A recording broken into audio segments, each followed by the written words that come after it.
душа в терминале Д не оказалась. В принципе, знаете, где есть душ в аэропорту Внуково? На 3-м этаже. Не там, где посередине капсульный отель. Поднимаетесь на 3-й этаж и вдоль бизнес-зала прям до конца идете. И там увидите капсульный отель.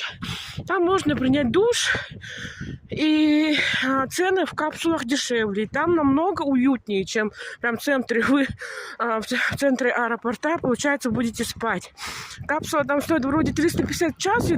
А если просто принять душ, 500 рублей. Я не спрашивала насчет сопутствующих средств, выдают они или нет.